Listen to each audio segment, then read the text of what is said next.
Hey guys, welcome back. Today we're going to do Crossfire and Rainbow issue 2, number 2 of 2 by Eclipse Comics.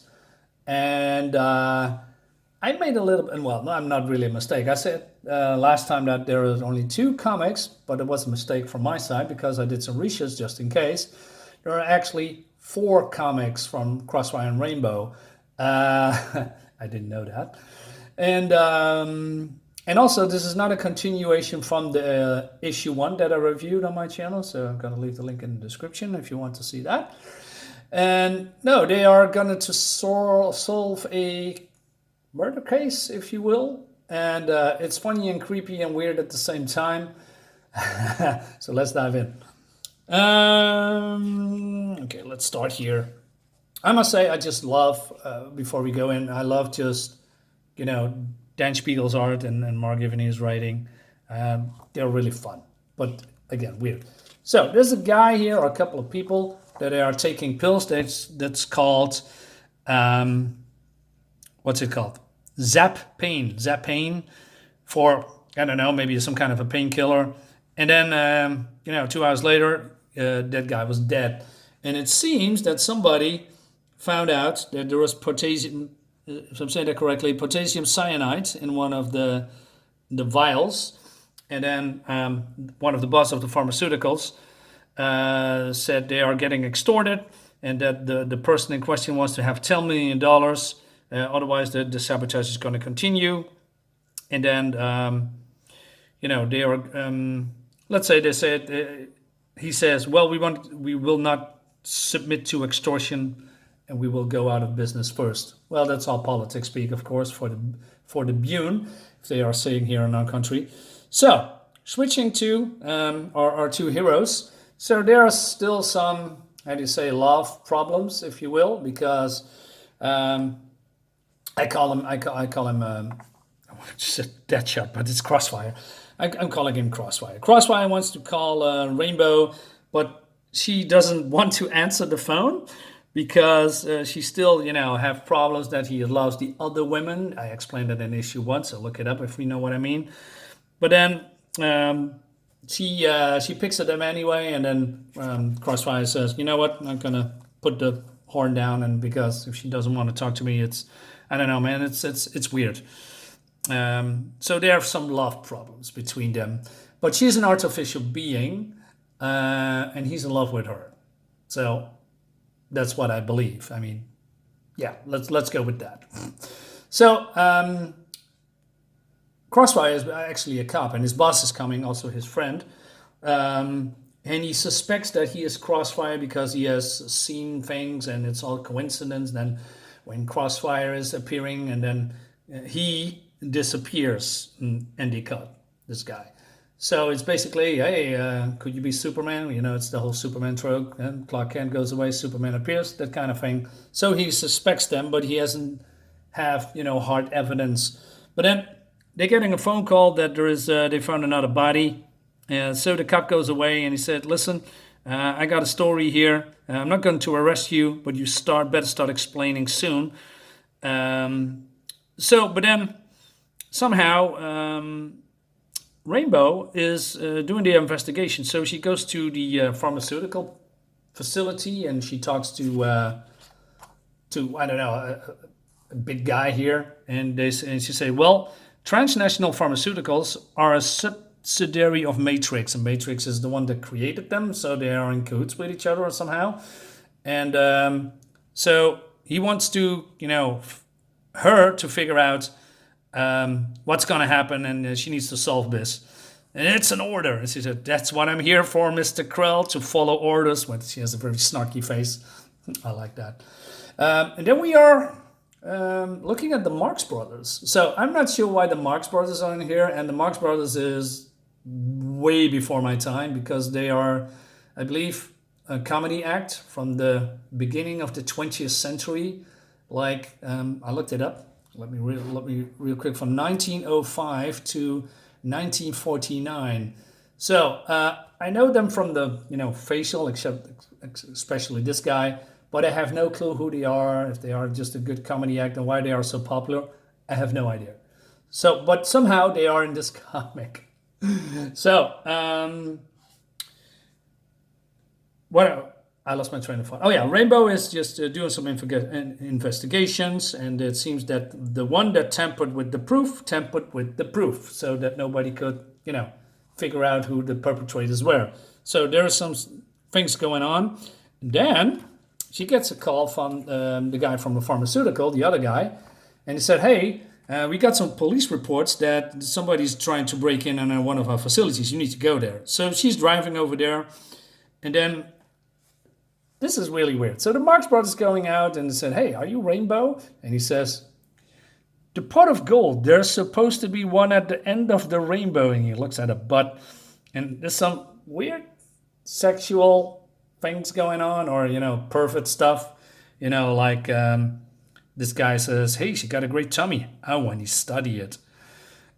So yeah, very weird. But we see here Crossfire, he gets some I don't know, feeling.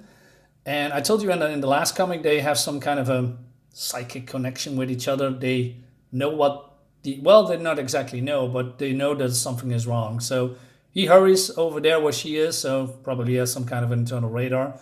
I'm not sure. And then, can I show this? Sure, why not? So these guys want to escape, and they're putting a bag over her head. They're fleeing in the car, but she used the power of her illusions. Well, she can, create images or illusions or phantasms, if you will.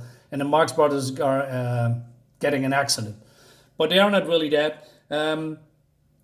Crossfire arrives, and he thinks that she is in the car, and he's very worried. And the car explodes, as you can see here.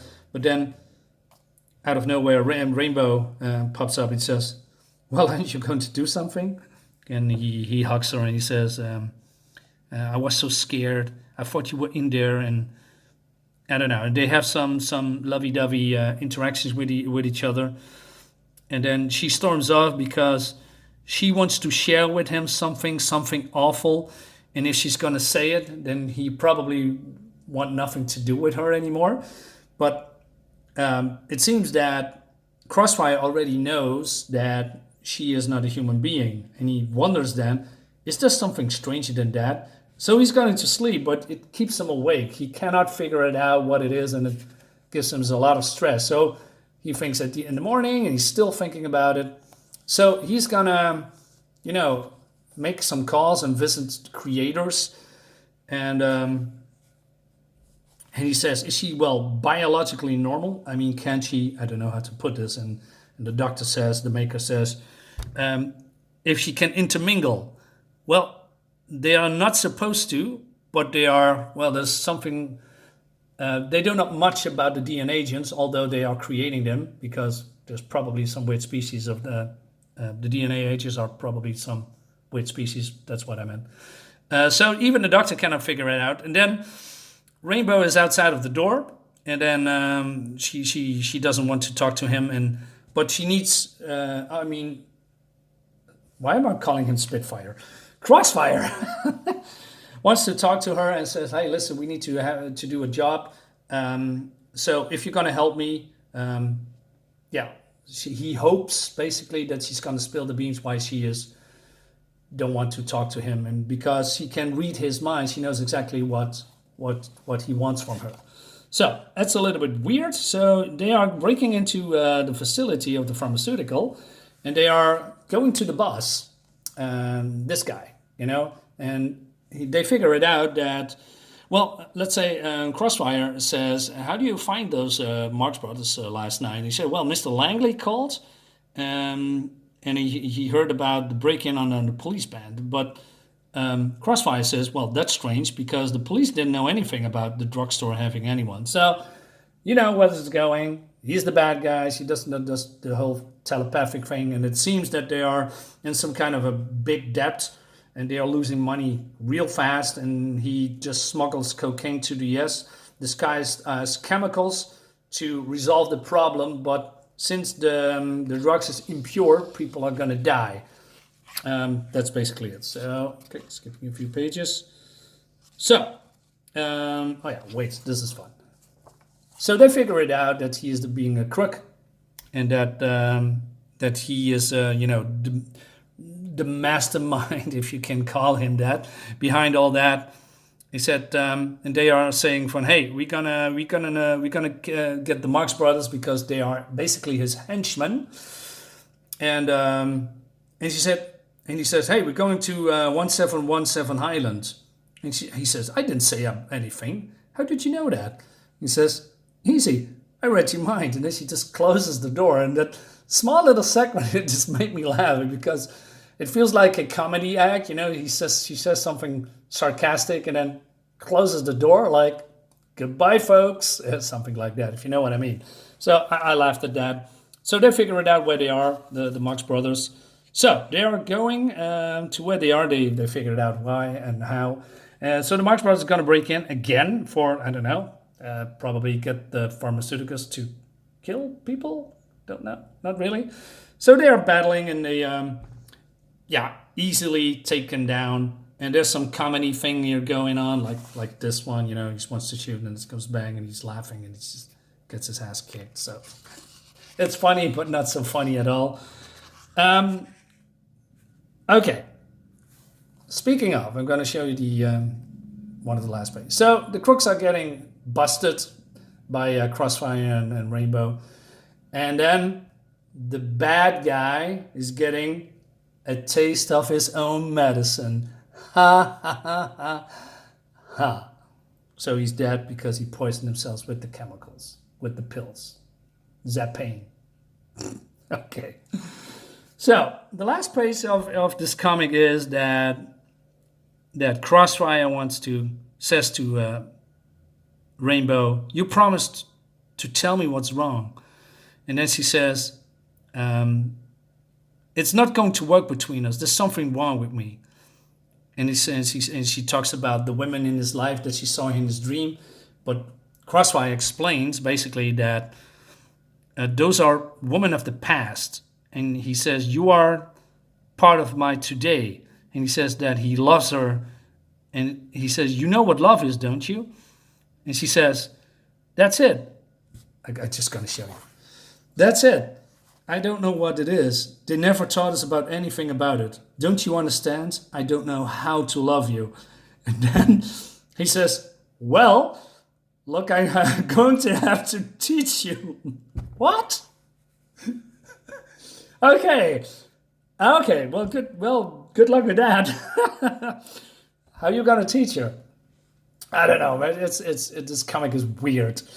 But as hilarious at the same time. With there's so many small things that it's here that's so off. I cannot really put my finger on it. So, but hey, it brings us to the end of the video. Crossfire and Rainbow issue 2 of number 2 by Eclipse Comics. Guys, thank you thank you all. Jesus, I'm rambling again. I cannot get out of my words. Thank you for always watching my video and liking my video. And you can help me by subscribing if you are not doing that. Or you haven't done that, Jesus, my English, that would be really appreciated. So I see you guys next time.